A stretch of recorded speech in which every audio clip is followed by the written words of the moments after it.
सुप्रभात। मैं हूं जगेंद्र राणा। आज हम जिस विषय पर चर्चा कर रहे हैं वो है अंतर्दर्शन। अंतर्दर्शन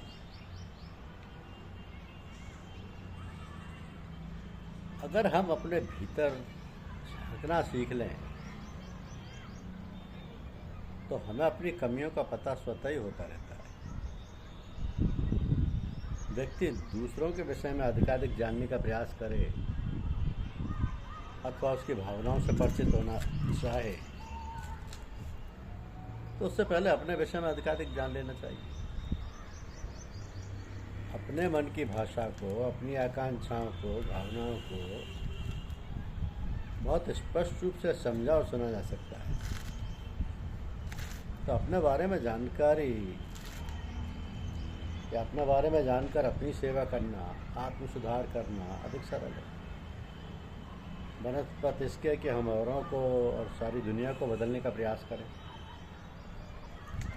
जितना हम अपने अंतःकरण का परमार्जन और सुधार कर लेंगे ये संसार हमें उतना ही सुधरा हुआ परिलक्षित होने लगेगा।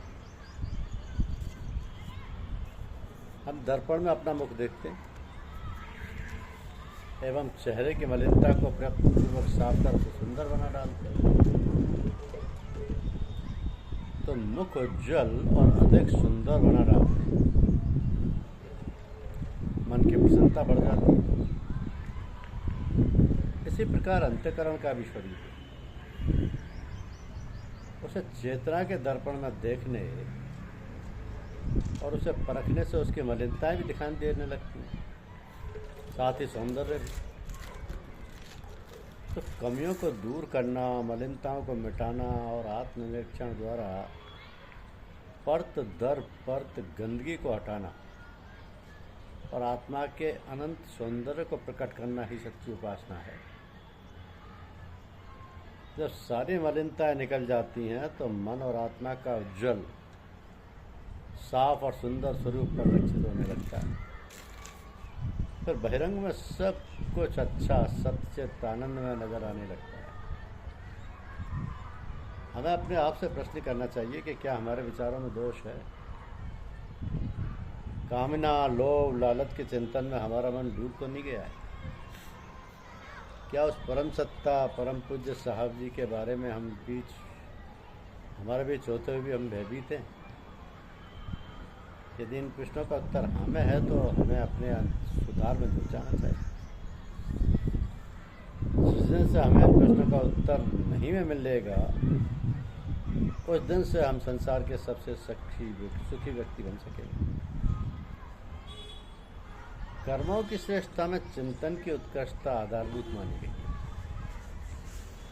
आधार यदि कमजोर हो तो मजबूत लगने वाली संरचना भी देखते देखते धराशायी हो जाती है। इस दृष्टि से जीवन में क्रियाकलाप की महत्ता और उपयोगिता तो है, परंतु उसकी केंद्रीय धुरी में क्रियाशील यथार्थ चिंतन की उपेक्षा नहीं की जा सकती। प्रत्येक मनीषी को इस पर चिंतन का अधिकार होना चाहिए।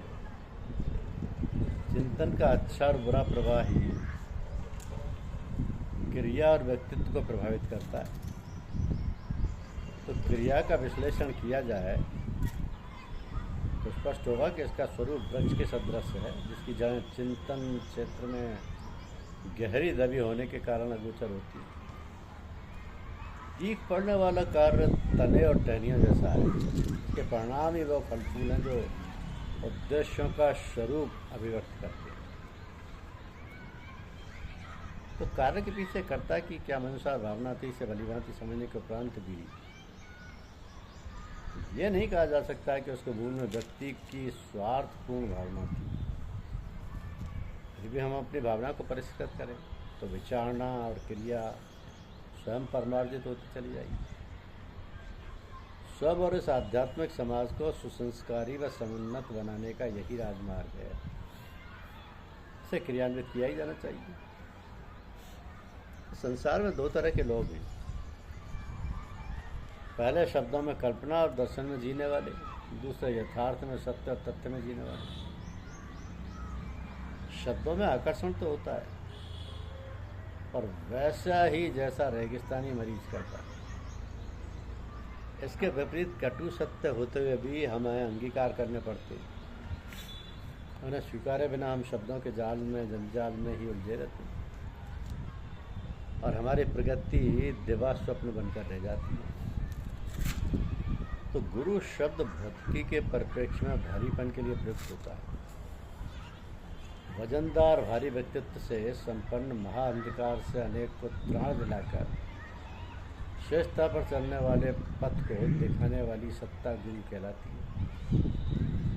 अब गुरु वो है जो आत्मसत्ता के परमात्म सत्ता के मिलन में सहायक हो, जो ईश्वरीय सत्ता से साक्षात्कार कराता हो।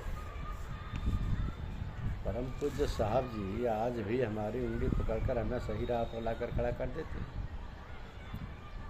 वे हमारे सच्चे पथ प्रदर्शक और हमारे पिता के रूप में, मित्र के रूप में हमारे दुरूह कंटकों से भरे जीवन पथ पर निर्भयता का वरदान साथ प्रदान करते हैं।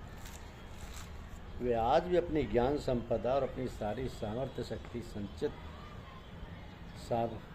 संचित शक्ति को हमें वितरित करते हैं।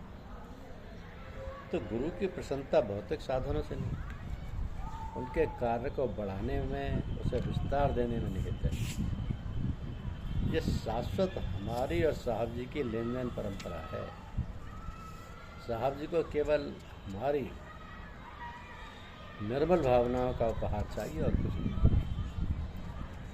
वे बदले में हमारा मनोबल बढ़ाते, आत्मबल को उछाल देते और सामान्य से दिखने वाले दीन साधक से भी असंभव और जटिल पुरुषार्थ करा लेते। हम सभी औरों के बलबूते नहीं, बल्कि अपने संकल्प की ताकत से असंख्यों को प्रकाश देने वाले सूर्य की तरह चमकें और संसार से अज्ञान का अंधकार मिटाएं। ऐसे बढ़कर परम पूज्य साहब जी का और क्या आशीर्वाद हो सकता है। मिलजुल कर हम बड़े से बड़े कार्य को भी संपन्न कर सकते हैं। तिनकों से रस्सा बटा जा सकता है, धागे मिलकर वस्त्र का निर्माण करते हैं, ईंटें परस्पर जुड़कर महल को खड़ा करते हैं, सीखों से बुहारी और बूंदों से घट बढ़ता है, अणुओं के समन्वय से विराट की संरचना हुई है। इन सब पर विचार करने पर सोचने में तनिक भी कठिनाई नहीं होनी चाहिए कि अपनी ढपली, अपना राग या हमारे सत्संग की कितनी दुष्प्रवृत्ति और सबसे प्रतिद्वंदता को बढ़ाने वाली मानसिकता है। एक बार कार्तिक की अमावस्या के घोर अंधकार में प्रकाश की आवश्यकता पड़ी तो सूर्य और चंद्रमा ने अपनी असमर्थता प्रकट की। कोई उपाय न देखकर एक दीपक ने जलना आरंभ किया। दूसरे बुझे दीपकों ने सोचा जो एक कर सकता है तो हम भी क्यों ना करें। जब बुराई छूत की तरफ फैल जाती है तो अच्छाई की लहरें भी एक दूसरे को सहारे देती हुई आगे क्यों नहीं बढ़ सकती। दीपक एक दूसरे के निकट आते गए और जलों ने बुझों को जलाया तथा नगण्य से दिखने वाले दीपकों की पंक्ति देखते देखते सर्वत्र जलने लगी। सभी ने दीपमालिका की जय बोली और उस दिन से सहकारी आदर्श वार्ता माँ लक्ष्मी की तरफ पूजी जाने लगी, दीपावली बनकर। तो इस प्रकार हम भी साहब जी के आदेश और आशीर्वाद के बल पर सामूहिक सहकारिता का पालन करते हुए साहब जी के कार्यों और इच्छाओं को पूर्ण करें। जीवन की सत्यता और सौंदर्य की खोज में वर्षों भटकने के बाद हम परम पूज्य साहब जी का सानिध्य प्राप्त हुआ है हमें और उनके शिष्यत्व में रहकर हमारे ज्ञान चक्षु खुल गए। किसी कवि ने कहा है कि जानो दिल कुर्बान है पीरे तरीकत के लिए, जिसने आमदा किया राहे हकीकत के लिए, सो रहा था खावे गफलत कुछ खबर अपनी न थी, यक व यक चौंका दिया अपनी असली वसीयत के लिए। अर्थात आंतरिक ज्ञान देने वाले उन पर, अपने पीर पर जान न छावरे, जिसने हमें जीने की राह बता दी। असली वसीयत तो अंतस उजाले की है, जिसे प्रांकट चौंकना लानी। नायक हमारे शीर्ष आचार्य जो बस साहब जी के उत्तराधिकार वाली वसीयत को पाने के लिए अपनी आत्मा और विवेक को तकरमबाजी में फंसाए फिरते हैं, उनके लिए साहब जी कहते हैं कि जिन परम पूज्य बाबू जी के श्रद्धा प्रेम और आशीर्वाद ने हमारा कल्याण किया है, वही आप सभी का कल्याण करें ताकि सबका समर्पण बढ़ता रहे। धन्यवाद।